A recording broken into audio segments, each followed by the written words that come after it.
Hi teachers, welcome to Values Ed Majorship Enhancement Drills. This is already set 8 and you can download the PDF format of this set so you can print it if you wish. And this is from the actual LET questions from the actual board exams. And our goal is, of course, to top the board exam. Now, how can you maximize this drill so that you can benefit greatly from this? First, I highly suggest that you answer the questions first. So you can do it by downloading and printing the PDF file, or you can do it online. So the questions are also available online. And then after that, you can come back to this video and check your answers. And then after that, well, you can evaluate areas for improvement. And then after that, you can retake for higher retention rate. So the more you do the drills, the more you retake it, the higher the retention rate could be. Alright, so without further ado, let's begin. So this is part 1 of set 8. Number 1.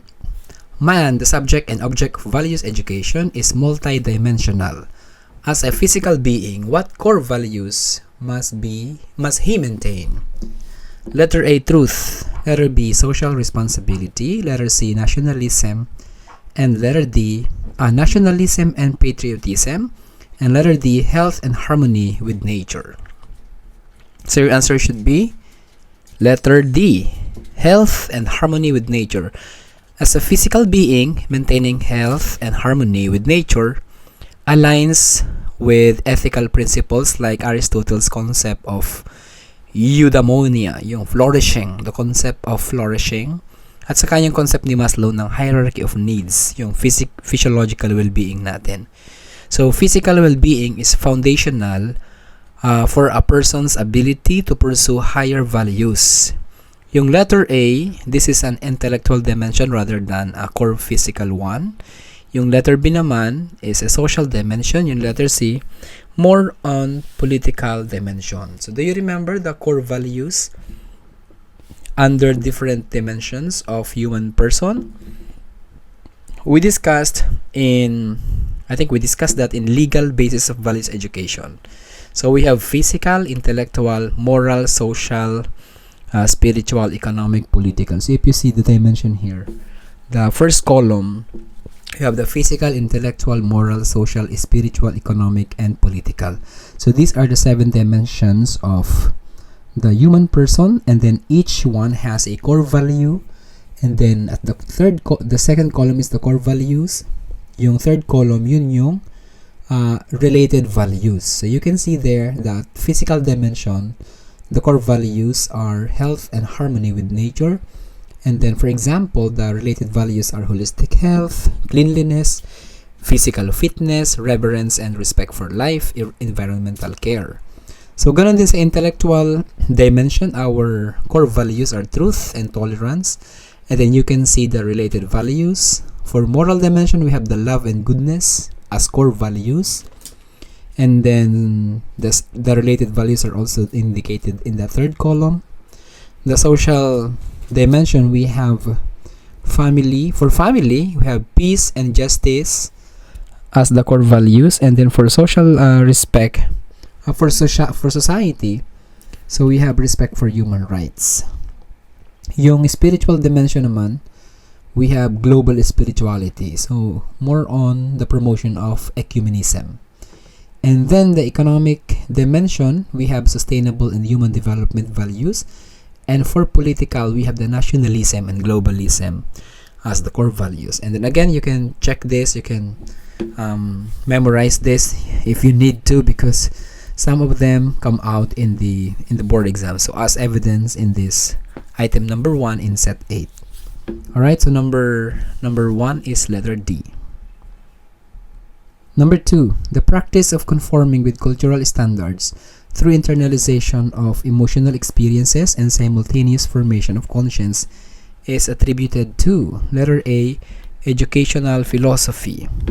Letter B, school of thought. Letter C, moral philosophy. And letter D, learning theory.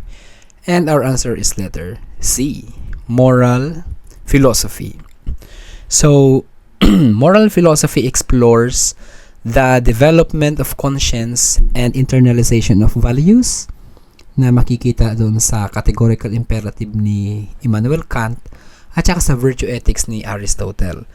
Yung letter A, educational philosophy focuses on how people learn rather than moral internalization. Yung school of thought naman, yung letter B, it's too broad and it does not specifically deal with conscience formation.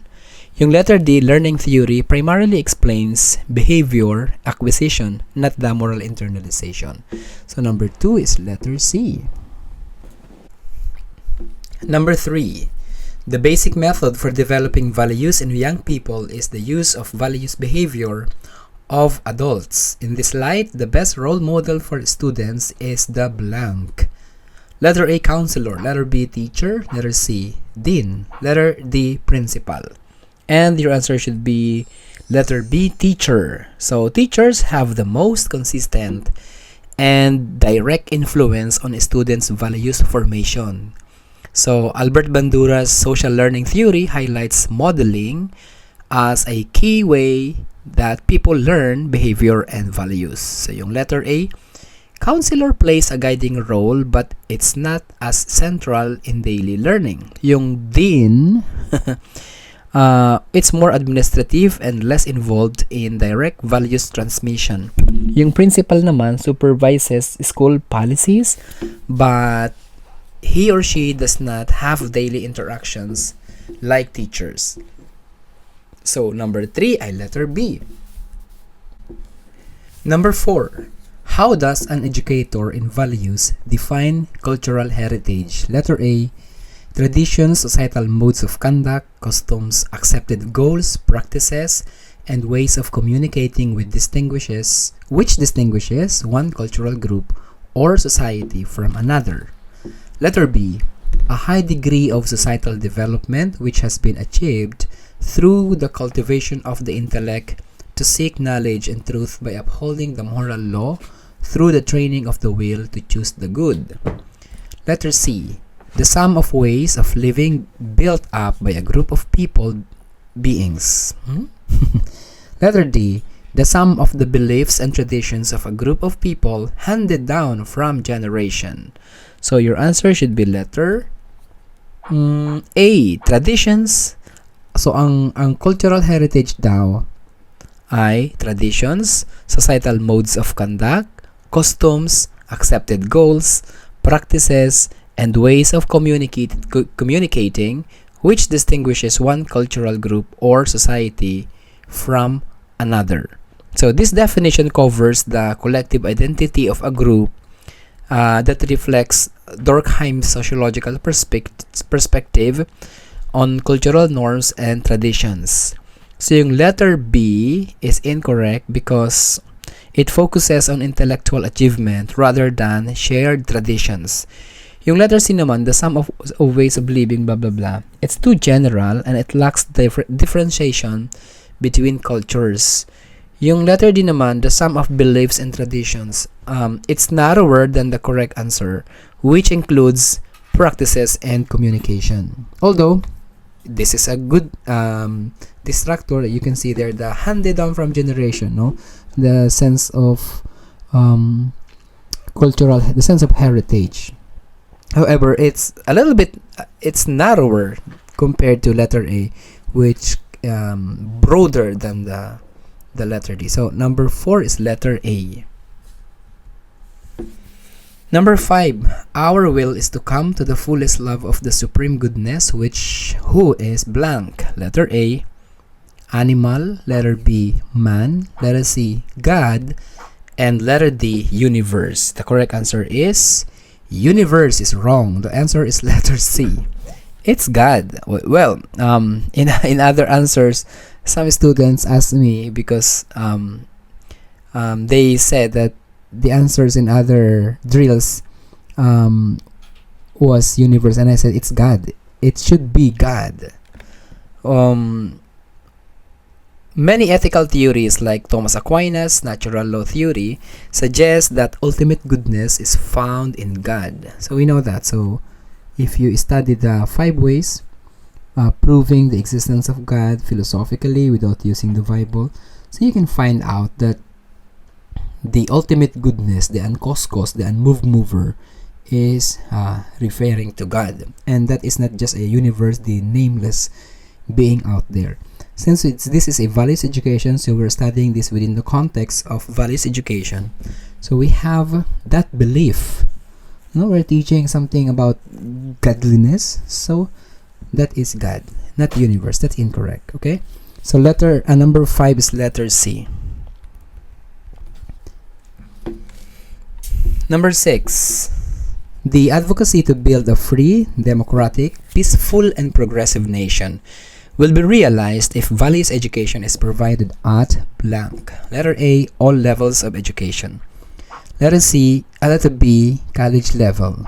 Letter C, only in the elementary level. And letter D, both elementary and secondary levels. Ang tamang sagot dapat dito ay letter A, all levels. Ang values education must be a lifelong process, and this is in line with Kohlberg's moral development theory, which states that moral reasoning evolves, lumalago, nagde-develop with continued education. So, yung B, C, D, other education levels only ang tinutukoy dyan. So, it limits the values education to specific levels, and limiting values education to that specific level or those specific levels would prevent full moral development. So for that reason, number 6 is letter A. Number 7. Famous men contributed to the belief that it is not just the mind that needs to be educated, but the whole person. Which educational philosophy is this? Letter A, naturalism. Letter B, existentialism. Letter C, progressivism. And letter D, perennialism. And your answer should be letter C. The philosophy that emphasizes educating the whole person, not just the mind, is progressivism. So progressivist educators believe that education should go beyond intellectual development and include emotional, social, moral, and physical growth. So this idea was strongly advocated by, guess who? That's right, John Dewey, the leading figure in progressivism, who argued that education should be student-centered, experiential, and holistic. So, yung letter C, progressivism, we have some features of progressivism that are aligned with this quote here in item number 7. So, yung holistic development, let's talk about holistic development. Progressivism views education as a dynamic process. Proseso siya na patuloy na nagbabago. Hindi siya static. Since this dynamic process nurtures the whole individual, including their emotions, social skills, and moral values, hindi lang yung kanilang intellectual abilities. Another feature is yung experiential learning. So John Dewey emphasizes that students learn best through experience, problem solving, and real-world engagement rather than rote memorization. Hindi lang puro memorize. Although importante yung memorization, Pero para kaya sa progressivism, it should be learning by doing. Excuse me. So, another feature is yung democratic and active learning na pinupromote ng progressivism.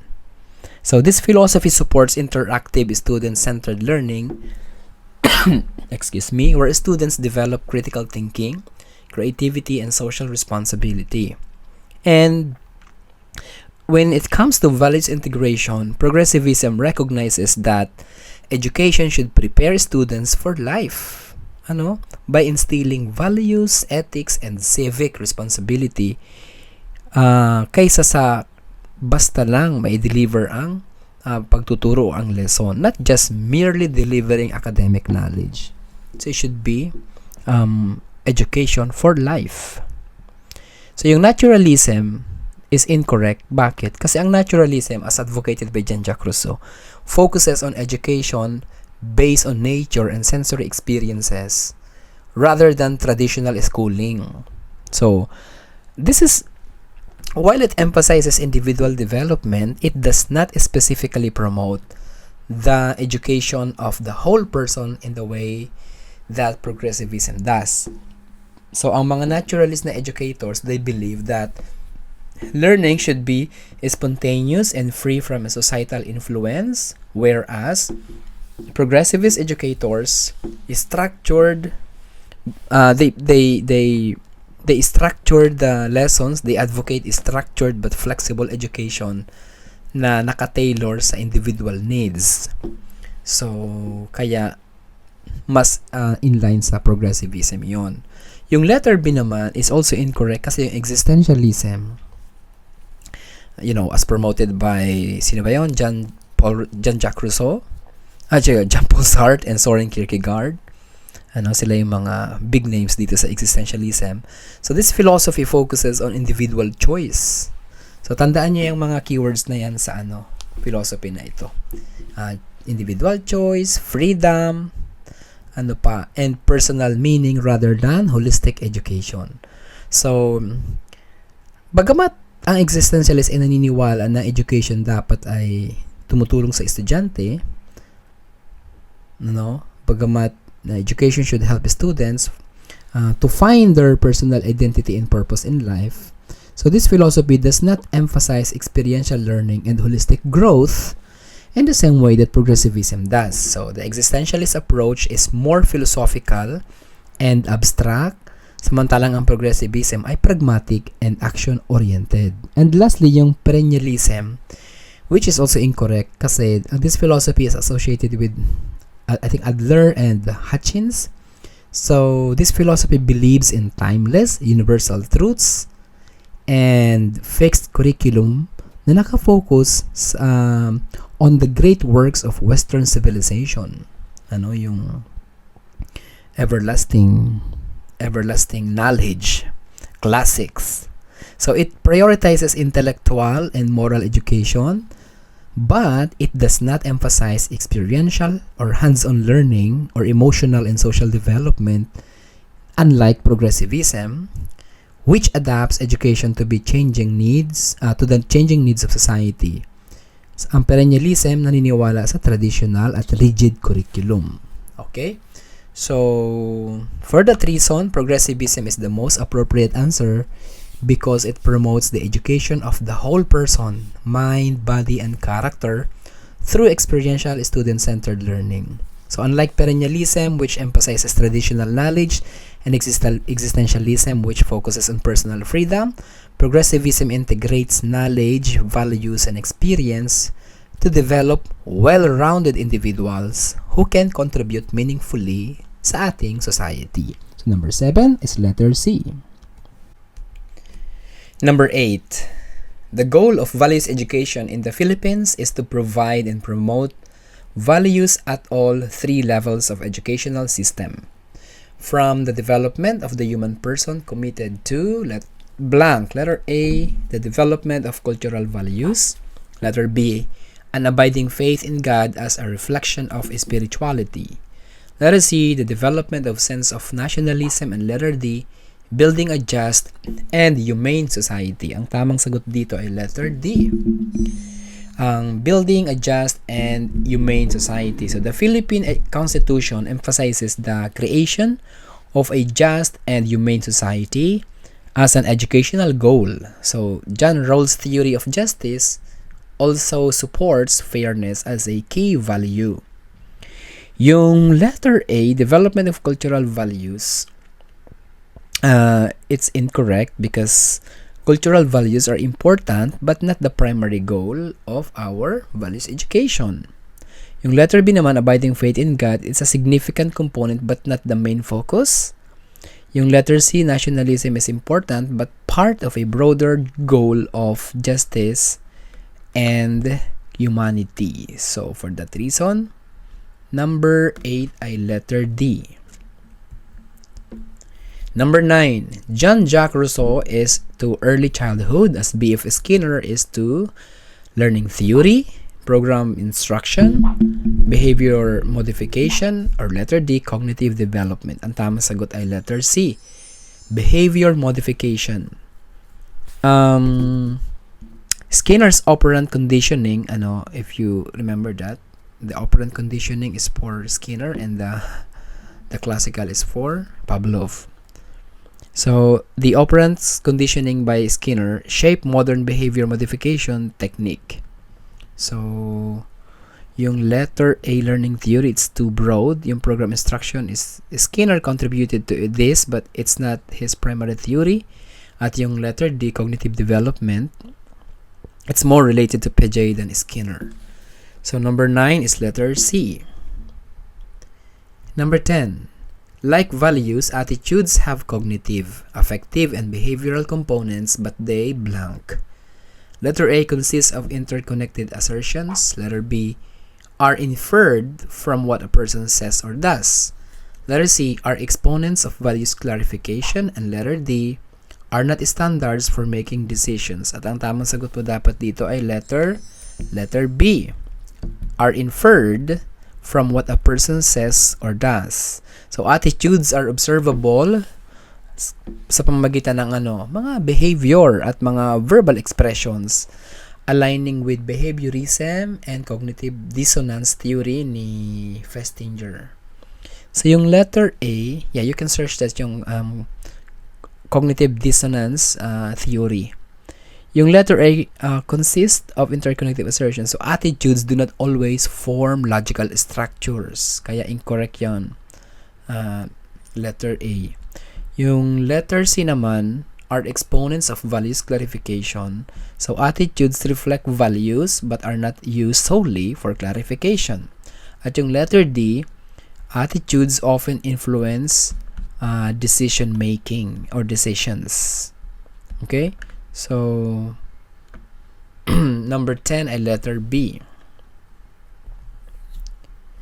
Number 11, Mr. Illustre submits passively to the order of the principal to attend the seminar in Ilocosur. This need is illustrated in Morey's need called letter A, deference, letter B, affiliation, letter C, abasement, and letter D, counteraction.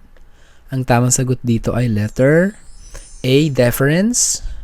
So, Henry Morey, a psychologist, you can search him sa Google para ma-explore nyo yung kanyang Morey's need. Tingnan niyo yan doon. Yung kanyang si Henry Morey, he's a psychologist known for developing the system of human needs. Classified, those needs are classified according to human drives or the needs that drive human behavior. So these needs are part of his, ang tawag dyan is yung personology. That is a framework that explains personality sa pamamagitan ng mga motives, environmental interactions, at saka yung mga behavior na natutunan na. So learned behaviors. Yung nakagawian na, di ba? Nakasanayan na. So one of the key social needs that Morey identified is deference under power, so which refers to an individual's tendency to submit to an authority figure, respect and comply with orders, and seek guidance from others. So, how do we apply to Mr. Illustre's situation yung Morey's needs? So, in this scenario, Mr. Illustre submits passively to the directive given by the principal, diba? So, his lack of resistance, di siya nag-resist. Pero kasi willing siya eh. So, his lack of resistance and willingness to follow orders without question aligns with Morey's definition of deference. So, this suggests that Mr. Illustre has a high need for deference, meaning he respects authority and prefers to comply rather than challenge or resist. So, yung letter B, affiliation, the need for affiliation, so this is under affection, refers to an individual's desire for social relationships, belonging, and acceptance by others. Bagamat si Mr. Illustre ay nag-comply with authority, his behavior is not driven by a desire for social bonding or friendship. So if the situation described him attending the seminar to strengthen relationships or seek approval from peers, then affiliation might be more relevant. So sakat hindi, so relevant ay yung deference. Yung letter C naman, abasement. So that is the need for abasement. So ang tao daw ay meron ding need for abasement. So this is under doon sa sadomasochism. So, yung abasement is the tendency to accept blame, to feel guilty, or to seek punishment. Nag-i-enjoy pagka nasasaktan. Diba? Mga masochist. So, kung si Mr. Illustre ay nag-attend ng seminar out of a sense of self-depreciation or a belief that he deserved punishment, diba? Abasement would apply. Kung niniwala si Mr. Illustre na ma-attend ako kasi pinaparusahan ako, nag-enjoy ako sa parusa, abasement yun. Kaya lang, however, passive compliance does not necessarily indicate self-devaluation. So, kaya incorrect yun, abasement. Yung counteraction naman, ang ibig sabihin nito is the need for parang status, under status to yung counteraction is about overcoming obstacles, proving our competence, na magaling tayo, and striving to fix failures. Na, magaling ako dito, ako yung pinakamahusay. Yung skills natin gusto nating improve. Diba? May gusto tayong patunayan. Counteraction. Para yung ating status ay tumaas. So, if Mr. Illustre had insisted on attending the seminar to prove his resilience or correct past mistakes, counteraction might apply. Pwedeng counteraction kung ganun yung kanyang motivation. So, subalit, the situation suggests submission rather than a need to prove oneself. So, for that reason, the answer is letter A, deference. So, number 11 is letter A. Number 12. These are the expressions of ultimate ends, goals, or purposes of social action that are used in the assessment along with the dimensions of good or bad, appropriate or inappropriate, and provide a framework within which judgments are made. Letter A, self-esteem. Letter B, conscience. Letter C, ethics. And letter D, values. Ang tamang sagot ay letter D, values. Bakit values ang tamang sagot, hindi conscience? Ang values represent ultimate goals, ethical principles, and social standards that shape human behavior and decision-making. So they provide a framework for moral judgments, assessing actions as good or bad, appropriate or inappropriate. So yung self-esteem refers to one's self-worth and confidence, not a guiding principle for social action. Yung conscience naman is an individual's internal sense of right and wrong, but it does not define social norms universally. Yung letter C naman, ethics. Ethics involves systematic moral reasoning, but values are the core beliefs that ethics are built upon. Diba? So, yung correct answer natin ay values kasi let's understand values and their role in social action. So, please take note that values are deeply held beliefs that guide human behavior, decisions, and social interactions. So, they represent ultimate ends, goals, or purposes, and they also serve as a framework for moral judgments. So, in this question, the concept of values is tied to the assessment of actions based on whether they are good or bad, appropriate or inappropriate.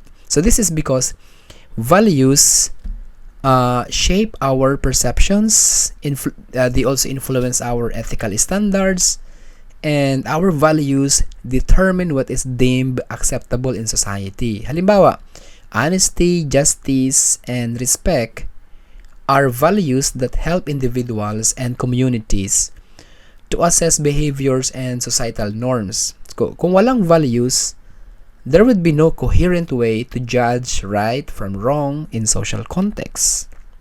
So, tingnan natin bakit hindi tama yung self-esteem. Yung self-esteem refers to an individual's self-worth and confidence rather than a guiding principle for social action. So, bagamat ang self-esteem ay nakaka-impluwensya sa ating personal motivation and interactions, it does not provide a framework for assessing good versus bad or societal standards.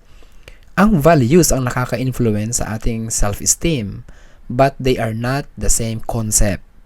Okay? Sa tandaan, bagamat ang values ay nakaka-influensya sa ating self-esteem, hindi sila magkapareho. Yung conscience naman, letter B. Ang conscience is the inner sense of right and wrong na nag-guide sa atin para gumawa tayo ng mga moral decisions. Samantala, ang conscience ay subjective at personal. Samantalang ang values ay shared shared. And the values provide broader societal standards. Values form the basis upon which our conscience develops, but they are not interchangeable. Tandaan niyo, hindi sila pinagpapalit ng pangalan yung conscience or values. So, again, values form the basis upon which our conscience develops. So, we develop our conscience based on the values. Kaya nga meron tayong formation of the will, education of conscience. Okay, yung ethics naman, yung letter C, this is the distractor here. Ethics refers to a system of moral principles used in philosophical reasoning, professional conduct, and decision-making. Bagamat ang ethics ay nagre-rely sa values, ethics is more about applying values to dilemmas and structured moral reasoning. Halimbawa, yung ethical theories like utilitarianism, virtue ethics, categorical imperative, and or deontology. Ang values are broader and they serve as the foundation upon which ethical systems are built. So, ang values ang pundasyon ng kung saan tumatayo ang ethics, ang ethical systems. Kung walang values, ethical system, hindi siya tatayo. So, ethics are founded on values. So, kung aalala nyo, si Socrates at si Aristotle, they discuss how values like justice, virtue, and courage shape society. Ganon din si Immanuel Kant. He emphasized that values, katulad ng duty and honesty, they serve as a foundation for ethical principles. Kaya nga yung categorical imperative, gawin mo yung bagay na sa palagay mo ay pag in-apply sa lahat, maganda, pati sa'yo. Yung ganon din si John Dewey in his progressive education system philosophy, he argued that values are not just inherited but should be actively cultivated through critical thinking and experience. Okay? So, ang haba na nun. Haba na sinasabi natin. Final insight natin. So, values act as guiding principles in social, moral, and ethical decision making. So, they are the foundation for conscience, self-esteem, and ethical systems, but are not the same as any of them. So therefore, values are the correct answer because they provide a framework for assessing social actions in terms of good or bad, or appropriate or inappropriate. So number 12 is letter D. Number 13. How is values integration done in effective cognitive experiences for self-integration strategy? Letter A is sporadically, letter B incidentally, letter C forcibly, and letter D purposively. The answer is letter D, purposively. Ang values integration in this strategy is done intentionally and with a clear goal to develop moral character and social responsibility. So, yung letter A is sporadically, this is inconsistent and unplanned integration that contradicts the structured nature of the strategy. Yung incidentally naman, Incidental learning happens by chance, whereas values integration here is purposeful. Yung letter C naman, forcibly, values should not be forced on individuals, so they should be cultivated through meaningful experience or meaningful experiences. So for that reason, number 13 ay letter D. Number 14, which of the statements below explains the theory of St. Thomas Aquinas about human nature? Letter A, people are inherently evil, only God's grace saves them. Letter B, masculinity, strength, and passion are the highest quality of a person. Letter C, humans have a predefined purpose. And letter D, human nature is good because God made it good. Ang tamang sagot dito is letter C. Well, is it your correct answer? What did you answer? So let's understand Thomas Aquinas' theory of human nature.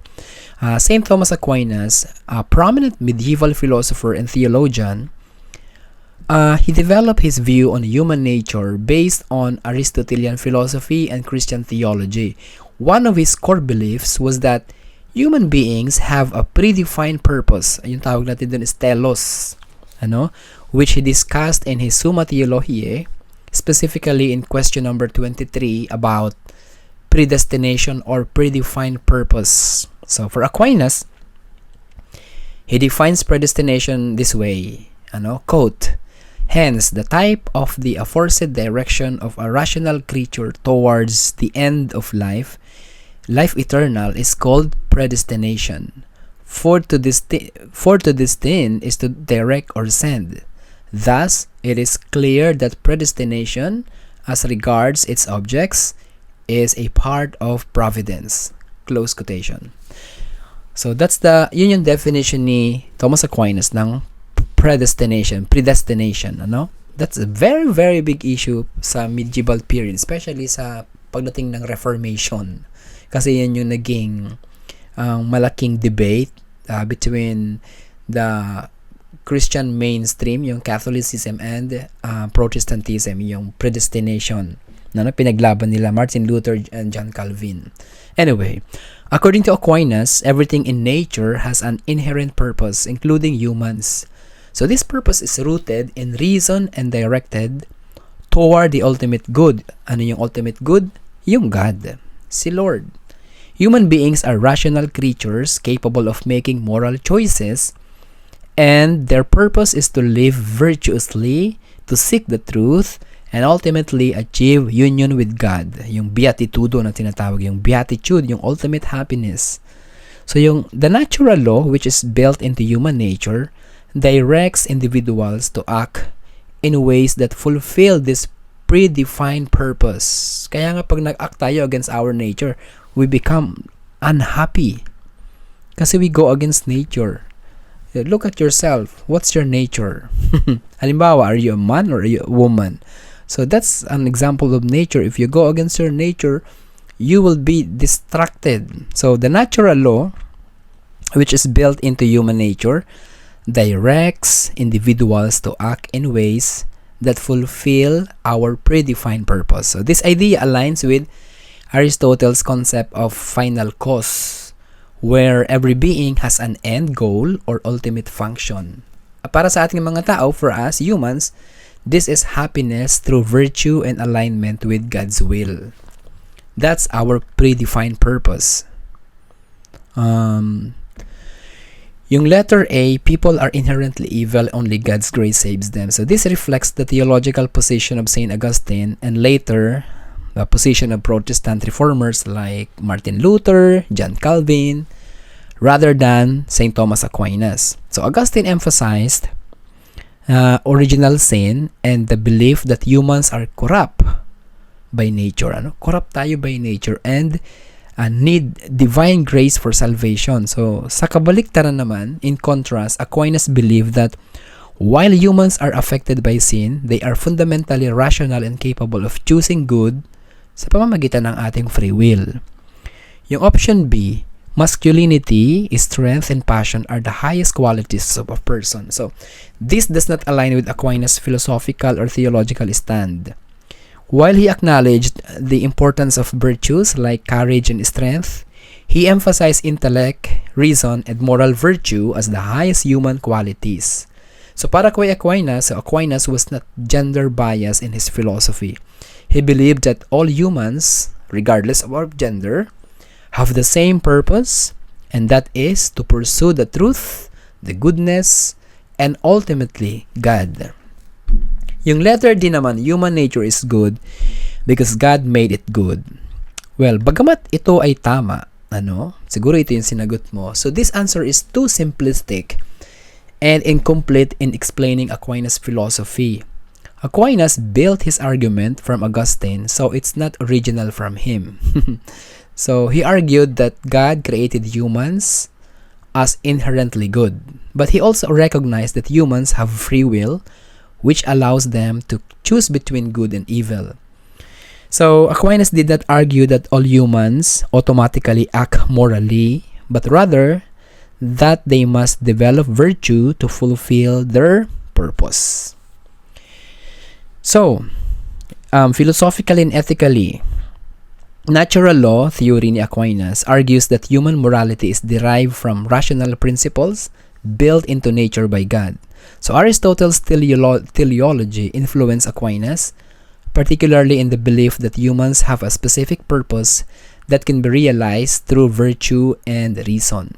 So yung tinatawag na virtue ethics ni Aristotle suggests that living a morally good life requires the cultivation of virtues katulad ng justice, wisdom, courage, and temperance, which aligns with Aquinas' moral philosophy. Okay? So, final insight natin dito sa item na ito para i-close na natin. So, yung philosophy ni Aquinas, the philosophy of human nature centers on the idea that humans are created with a purpose, at ang purpose natin ay to seek the truth, goodness, and the ultimate good or truth is God. So this purpose is discovered through reason and fulfilled through virtuous living. So thus, therefore, the correct answer is letter C. Humans have a predefined purpose.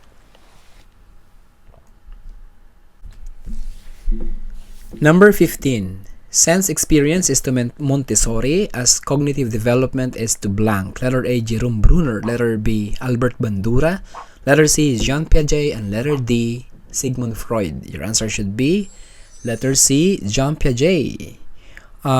Maria Montessori emphasized learning through sensory experiences, samantalang Jean Piaget developed the cognitive development theory. So that explains how children construct knowledge. Yung letter A, Jerome Bruner, focused on discovery learning, diba? Constructivism, not structured cognitive development stages. Albert Bandura naman, yung letter B, known for social learning theory, yung learning through observation. At yung letter D, Sigmund Freud, associated with psychoanalysis and personality theory, not the cognitive stages. So number 15 is letter C. Number 16, absolute moral values when applied are blank. Letter A, valued for all men of all times. Letter B, based on truth which is higher than conscience. Letter C, objective or real, universal, eternal, founded on natural moral law. Letter D, values based on concepts and observations. Ang tamang sagot dito ay letter C, objective or real, universal, eternal, founded on natural moral law. Absolute moral values are unchanging truths applicable to all people, rooted in natural law and moral objectivism. Yung letter A, it's too vague. Absolute morals are not just valued but considered real and binding. Yung letter B naman, truth and conscience work together, but absolute morals are external, not merely above conscience. Yung letter D, it describes relative ethics, not absolute morality. Okay? So, for that reason, number 16 is letter C. Number 17, Jean-Jacques Rousseau is to early childhood as B.F. Skinner is to blank. Learning theory, behavior modification, individual differences, cognitive development, and letter B ang correct answer. B.F. Skinner developed operant conditioning, which is central to behavior modification techniques. Yung letter A is too broad. Skinner focused specifically on behaviorism. Yung letter C naman is Skinner studied universal behavioral patterns, not personality variations. At yung letter D, cognitive theory is linked to Piaget, not Skinner. Number 17 ay letter B. Number 18, what dictates the individual's attitude? Behavior, opinions, ideas, feelings. And the correct answer is letter D, feelings. Attitudes have cognitive, affective, that's emotional, and behavioral components. But feelings, yung affective components, is strongly shape attitudes. Yung behavior expresses attitudes but does not dictate them. Yung opinions naman are verbalized attitudes but do not dictate them. At yung ideas naman are ideas influence attitudes but emotions drive them. So number 18 is letter D. Number 19, which type of justice among equals will a community use to demand respect for the property or reputation of others, to ensure solidarity and fellowship among men? Legal justice, commutative justice, distributive justice, social justice. Ang tamang sagot dito ay letter B, commutative justice. Commutative justice deals with fairness in agreements, respect for rights, and honoring obligations among individuals. Yung legal justice focuses on citizens' duties to society and law. It is fairness in the eyes of the law. Yung letter C naman, distributive justice ensures equity in society. Distributive justice concerns fair distribution of resources. Yung letter D pala yung sinasabi ko na social justice ensures equity in society, not individual agreements. So, yung letter number 19 ay letter C. Number 20, which of the following does not characterize this approach? Ano daw? Letter A, conditions children to think of values as relative.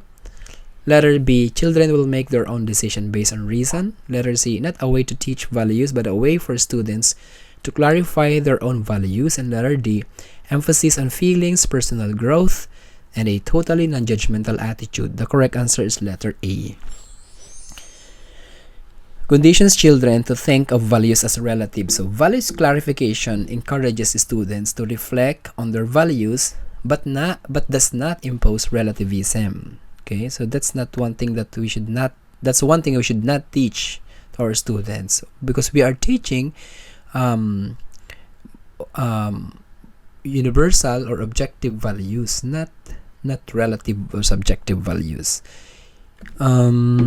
Yung letter B, children will make their own decisions based on reason. So this aligns with the values clarification approach, or at least with the values that we teach.